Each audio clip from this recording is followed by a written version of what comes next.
சாத்தான்குளம் தந்தை மகன் கொலை வழக்கில் கைது செய்யப்பட்ட 9 குற்றவாளிகளுக்கும் தூக்கு தண்டனை விதித்து மதுரை மாவட்ட நீதிமன்றம் அதிரடி தீர்ப்பு வழங்கியிருக்கிறது. நாட்டையே உலுக்கிய லாக்அப் டெத் வழக்கில் குற்றவாளிகளுக்கு விதிக்கப்பட்ட தண்டனையின் முழு விவரம் என்ன? நாட்டையே உலுக்கிய சாத்தான்குளம் லாக்அப் டெத் வழக்கில் கைதான 9 காவலர்களுக்கும் அதிகபட்ச தண்டனையான மரண தண்டனை விதித்து மதுரை மாவட்ட நீதிமன்றம் அதிரடி தீர்ப்பளித்துள்ளது. அரிதினும் அரிதான வழக்கு என கூறிய நீதிபதி, காவலர்கள் என்றால் எதையும் செய்யலாமா? இவர்களுக்கு ஆயுள் தண்டனை விதித்தால் அத்துமீறும் காவலர்களுக்கு அச்சம் இருக்காது என கூறி அதிகபட்சமாக மரண தண்டனை விதித்து தீர்ப்பளித்துள்ளார். கூடுதலாக 9 பேரிடம் 1,40,00,000 ரூபாய் அபராதம் வசூலித்து பாதிக்கப்பட்டவர்களுக்கு வழங்க உத்தரவிடப்பட்டுள்ளது. பெரிதும் எதிர்பார்க்கப்பட்ட சாத்தான்குளம் கொலை வழக்கின் தண்டனை விவரம் என்ன? தூத்துக்குடி மாவட்டம் சாத்தான்குளத்தைச் சேர்ந்த ஜெயராஜ், அவரது மகன் பென்னிக்ஸ் இருவரும் செல்போன் கடை நடத்தி வந்தனர். கொரோனா ஊரடங்கின் போது அனுமதித்த நேரத்தை தாண்டி கடையை திறந்து வைத்திருந்ததாக கூறி தந்தை மகன் இருவரையும் கடந்த 2020ஆம் ஆண்டு ஜூன் மாதம் 19ஆம் தேதி இரவு சாத்தான்குளம் காவல் நிலையம் அழைத்துச் சென்று போலீஸ் விசாரணை என்ற பெயரில் கொடூரமாக தாக்கினர். இருவர் மீதும் போலீசார் பொய் வழக்கு பதிவு செய்து அதற்காக போலி ஆவணங்களையும் உருவாக்கியுள்ளனர்.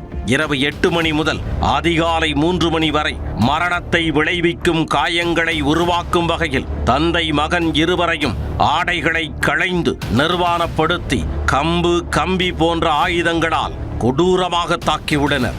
அதில் ஜூன் 22ஆம் தேதி பென்னிக்ஸும் 23ஆம் தேதி ஜெயராஜும் அடுத்தடுத்து உயிரிழந்தனர். இந்த லாக்அப் டெத் நாடு முழுக்க பெரும் அதிர்வலைகளை ஏற்படுத்தியது.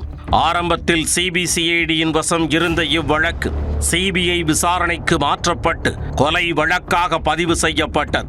இருவரையும் அடித்தே கொன்ற காவல் ஆய்வாளர் ஸ்ரீதர், உதவி ஆய்வாளர்கள் பாலகிருஷ்ணன், ரகு கணேஷ், சிறப்பு சார்பு ஆய்வாளர் பால்துறை, தலைமை காவலர் முருகன், காவலர்கள் சாமதுரை, முத்துராஜா, செல்லத்துறை, தாமஸ் பிரான்சிஸ், வெயில்முத்து ஆகிய 10 பேர் கைது செய்யப்பட்டு மதுரை மத்திய சிறையில் அடைக்கப்பட்டனர். இதில் காவலர் பால்துறை உடல்நலக் குறைவால் மதுரை சிறையில் உயிரிழந்தார். இதனிடையே 5 ஆண்டுகளாக மதுரை நீதிமன்றத்தில் விசாரணையில் இருந்து வந்த வழக்கில் மொத்தம் 100க்கு மேற்பட்ட சாட்சிகளிடம் விசாரணை நடத்தப்பட்டு இறுதியாக கடந்த 23ஆம் தேதி கைதான 9 காவலர்களும் குற்றவாளிகள் என தீர்ப்பளித்து நீதிபதி முத்துக்குமரன் உத்தரவிட்டார். அதன் பின்னர் 9 குற்றவாளிகளுக்குமான தண்டனை விவரங்களை வாசித்த நீதிபதி கடும் கண்டனங்களையும் தெரிவித்துள்ளார். உடற்கூறாய்வு அறிக்கைகளை படிக்கும் பொழுது மனமே வெந்துவிடும் போல் உள்ளது என கூறிய நீதிபதி, இது அரிதினும் அரிதான வழக்கு. தந்தை மகன் இருவரையும் கொலை செய்து அதிகார துஷ்பிரயோகம் செய்துள்ளனர் என ஆதங்கம் தெரிவித்தார். லாக்அப் மரணங்கள் கொடூரமானது என்று உச்சநீதிமன்றம் தெரிவித்துள்ளது. ஆனாலும் இதுபோன்ற குற்றம் குறைந்தபாடில்லை. அண்மையில் கூட மடப்புரம் கோயில் காவலாளி அதே லாக்அப் விசாரணையில்தான் மரணமடைந்துள்ளார் என நீதிபதி சுட்டிக்காட்டினார். பழிவாங்கும் நோக்கத்துடன் நடந்துள்ள இக்குற்றத்திற்கு வெறும் ஆயுள் தண்டனை வழங்கினால் இவர்களைப் போல குற்றத்தில் ஈடுபடும் காவலர்களுக்கு அச்சம் இருக்காது என நீதிபதி தெரிவித்தார். பொறுப்பில் இருக்கும் தங்களை யாராலும் எதுவும் செய்ய முடியாது என்று நினைப்பதாலும் பொதுமக்களின் சீற்றத்தை கணக்கில் கொண்டும் எதிரிகளுக்கு தூக்கு தண்டனை பரிசாக வழங்கப்படுகிறது என்று கூறிய நீதிபதி, சாத்தான்குளம் கொலை வழக்கில் 9 பேருக்கும் இரட்டை மரண தண்டனை விதித்து அதிரடி தீர்ப்பளித்தார். மேலும் குற்றவாளிகள் 9 பேருக்கும் ஒட்டு மொத்தமாக சுமார் 1,40,00,000 ரூபாய் அபராதம் விதிக்கப்பட்டுள்ளது.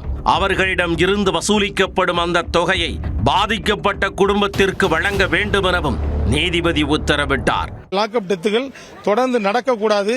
அதுவும் நீங்கள் நல்ல மனநிலையில் இருந்துள்ளீர்கள். நல்ல மனநிலையில் இருந்து கொண்டு நல்ல படித்தவர்கள் நீங்கள் வேண்டுமென்றே திட்டமிட்டு தான் இதை செய்துள்ளீர்கள். எனவே உங்களை ஒரு ஆயுள் தண்டனை கொடுத்து உங்களை தப்பிக்க விட முடியாது. நீங்கள் ஆயுள் தண்டனை என்றால் 14 வருடம் தான் நாம் வெளியே வந்து விடலாம் என்று கூறுகிறீர்கள். அது இல்லை. உங்களுக்கு மரண தண்டனை இந்த நீதிமன்றம் வழங்குகிறது. இதன் மூலமாக இனி வருங்காலங்களில் தமிழகம் மட்டுமல்ல இந்தியா முழுவதிலும் காவல் நிலைய டார்ச்சர்கள் குறைய வேண்டும், காவல் நிலையத்தில் டெத்துகள் குறைய வேண்டும். நாடே பெரிதும் எதிர்பார்த்து காத்திருந்த இவ்வழக்கில் 9 காவலர்களுக்கு மரண தண்டனை என்பது இதுபோன்ற அதிகாரத்தில் எல்லை மீறும் காவலர்களுக்கு ஓர் எச்சரிக்கையாக இருக்கும் என்று பல்வேறு தரப்பினரும் கருத்து தெரிவித்துள்ளனர்.